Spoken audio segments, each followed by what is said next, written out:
What's happening, people? Back with another reaction, back with some more Iron Maiden. And indeed, I've done a reaction to one song on each of the first 5 Bruce Dickinson Iron Maiden albums, so we're going to move to the 6th one, which is No Prayer for the Dying. I think there's a lot to say about this album. I've seen people online say that they don't rate this one nearly as highly as several albums that came before it, maybe some that came after it. Oh, right, and the inner art, them in their leather jackets. But it's interesting. I really do think this is a good album. Like I said, there's not a single album I've listened to of theirs where I have not enjoyed it. I do notice a couple things. I noticed that the sound is a little bit different from compared to Somewhere in Time or even Seventh Son of a Seventh Son.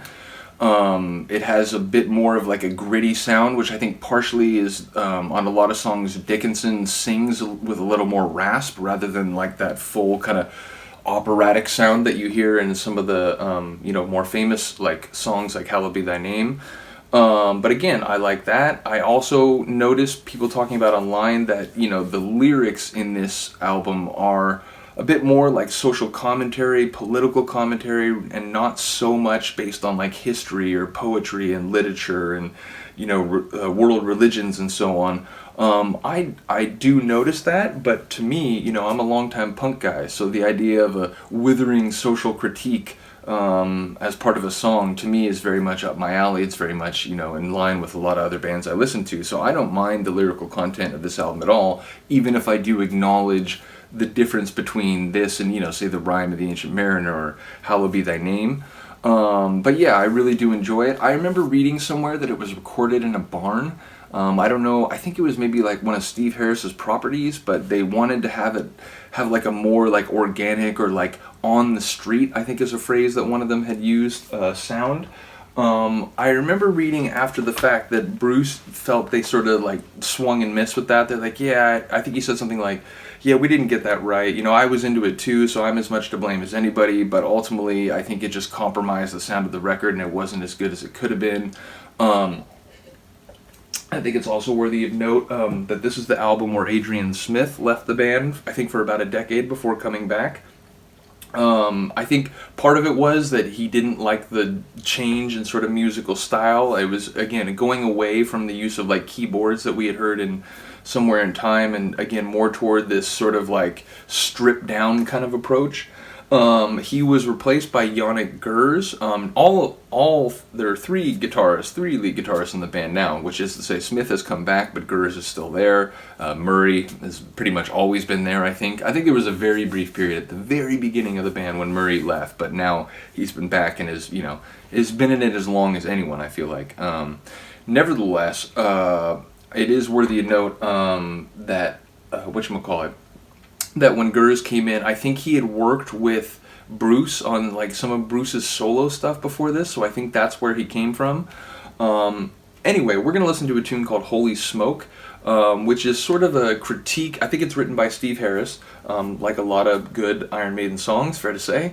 But it's basically a critique of religious leaders, religious hierarchy, preachers, and indeed especially televangelists who ultimately, to the mind of the narrator of this song, like Harris, but when a song is being sung, I don't necessarily think of it as only coming from the brain of the person who wrote it. It sort of takes on the shape of like a narrator for the purpose of the song. Nevertheless, he's basically making the case that religious leaders have distorted the original like messages that Jesus was passing along, and ultimately there are people now who are not so much concerned with like the earnest values or principles upon which those beliefs are based, but instead are trying to cynically exploit and manipulate people largely for personal economic gain, especially in the case of like televangelists, because there's a line about like, when you're dying, I just need you to give me my money, or give me your money still. I think he makes the case that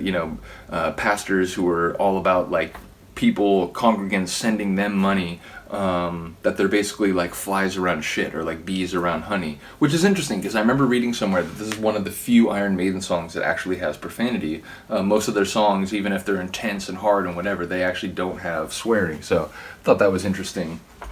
But yeah, again, essentially this song is making the case that cynical clerical authorities have muddled original religious messages, aggrandized and enriched themselves through the manipulation and at the expense of people who are genuinely trying to be good and believe in the right things and so on.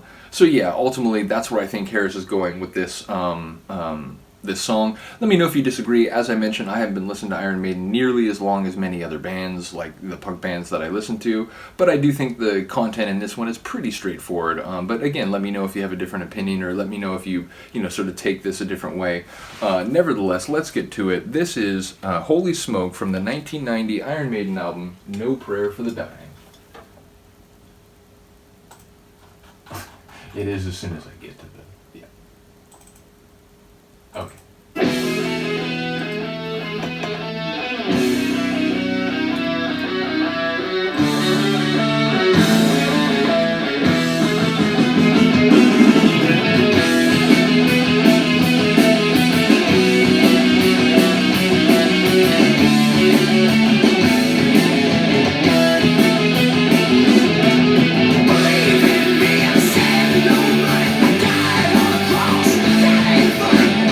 I do notice also in this album, Bruce tends to sing with more rasp, like a grittier style than his more like operatic vibrato style, which again is more kind of punk rock style.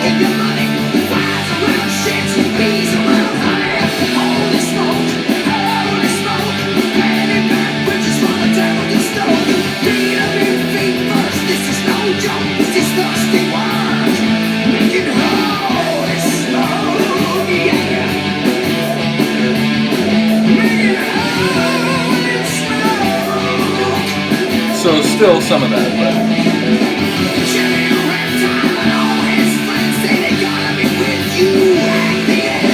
I assume that's referencing a specific televangelist.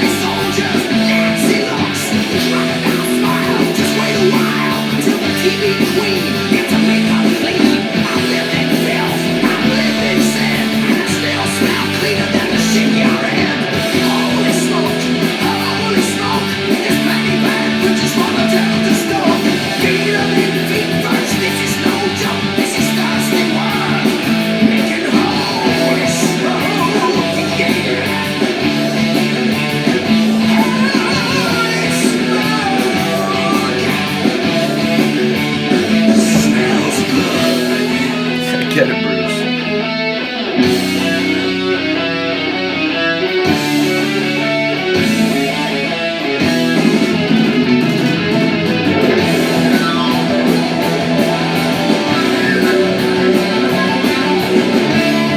I don't know if this is Murray or Gers. I don't know which order they go in.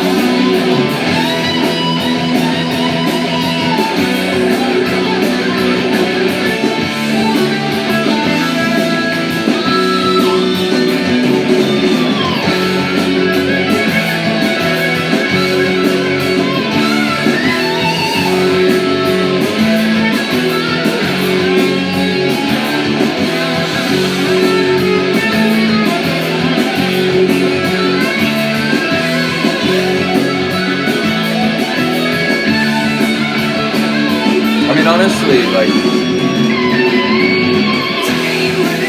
their guitar solos just, they never fail to deliver.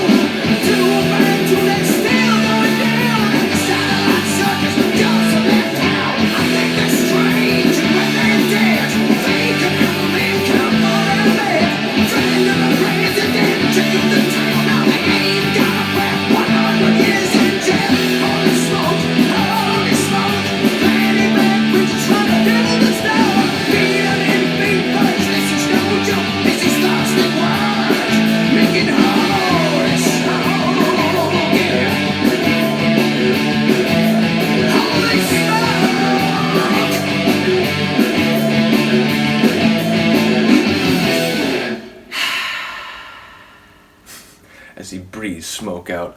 Yeah, I do like it. As I mentioned, I noticed Bruce's different style of singing in that one very much compared to, again, earlier songs that they had done on other albums. I don't think the whole album has a like very different sound, but I think there are some songs that come across as notably distinct from, again, some of the songs that I've already reacted to, like Rime of the Ancient Mariner, Hallowed Be Thy Name, and that is definitely one of them. So let me know what you think. Let me know if you're, with more of the majority opinion that this is not one of their better albums, but let me know if you do like it. Let me know if this song is very popular with you, or if you prefer a different one on this album. As I mentioned, I'm going to try to keep like moving along, reacting to different songs and different albums, but eventually I'm going to loop back and do more songs on albums that I've already reacted to. So please do let me know if there's a particular song or album that you really like me to react to. As I said, I'm here for all these albums, and we're going to go through them all one by one, but ultimately I am sympathetic to requests, and I move techno tunes up the list of my potential reactions sometimes when on my other channel. I got a lot of interaction from techno people, and they would occasionally throw a song out or a track out, and I'd be like, you know what, yeah, I'm going to react to that, I'm going to move it up the list. So please do let me know if you got something you'd like to hear. I do appreciate the people watching and listening. Have a good day, have a good night. I'll see you next time. Peace.